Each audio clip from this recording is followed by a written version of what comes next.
So the moral of the story is don't buy Bitcoin because you know it's going to crash again.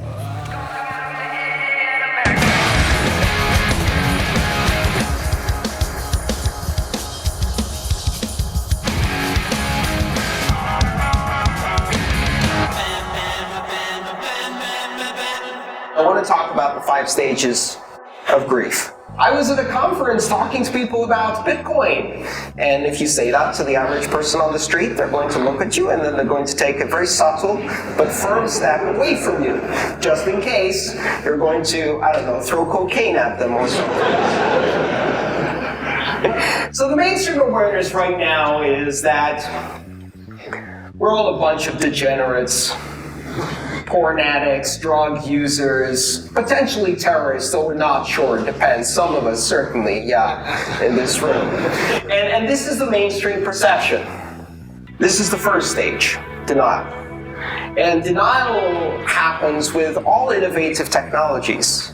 It's that desire to dismiss change, especially if that change is strange and scary.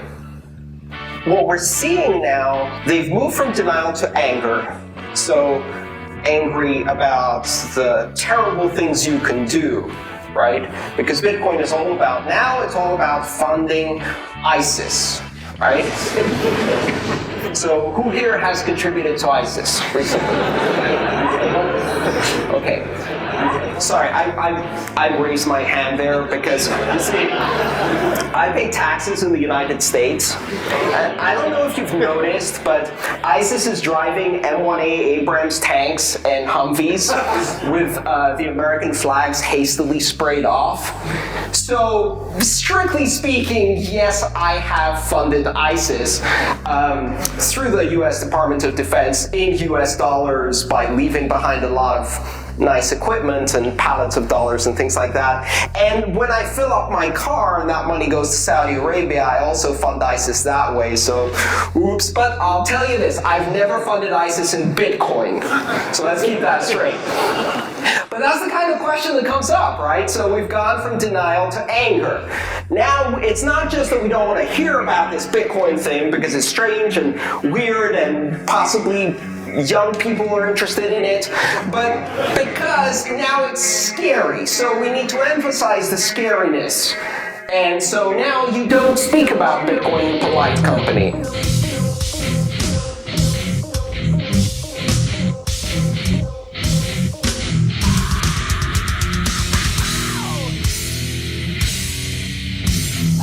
So that's the second stage of grief, anger. Now we're moving to the third stage of grief, and this is the most really exciting because this is where things get really silly and fun. And this is bargaining, right? Bargaining. So you start off with Bitcoin is irrelevant.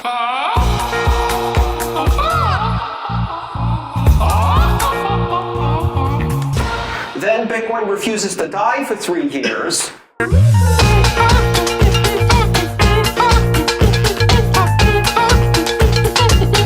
So now the new line is, well, the blockchain technology is really promising.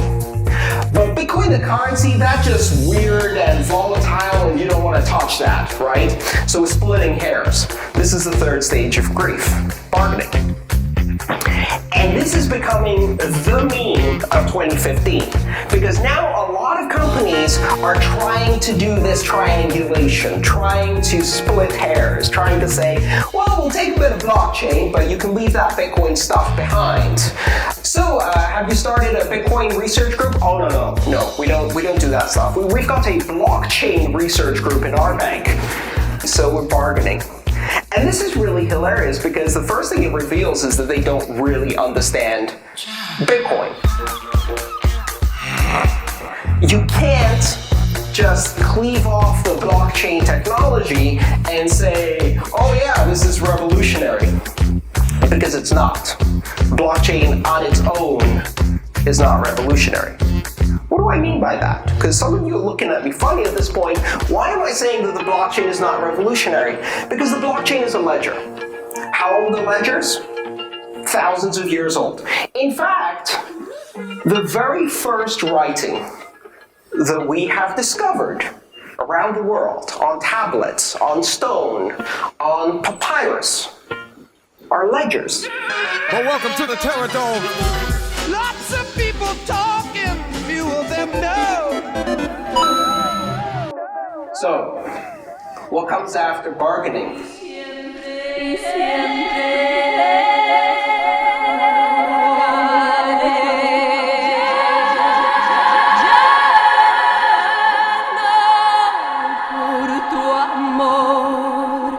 Depression. Because the financial industry is not going into this fight ready for this fight. They're going into this fight leveraged up to their eyeballs with the worst reputation they've had in 200 years, with everyone under 18 thinking that banks are the worst thing ever invented. And when you have an entire generation that hates you, and that's exactly the generation that's going to adopt this new technology, and you go into this fight leveraged up to your eyeballs, depression sets in pretty quickly. Now, some of the banks are going to be smarter, and they're going to skip right over and go to acceptance. We saw this with the internet. At first, everyone was banding together. The phone companies were like, we will not let this thing eat our long distance market. And when that was happening, eventually some of the companies decided they were going to break ranks and turn themselves into internet service providers. Now, this is going to be a lot harder to happen in the banking industry because Bitcoin is a very, very difficult, bitter pill to swallow.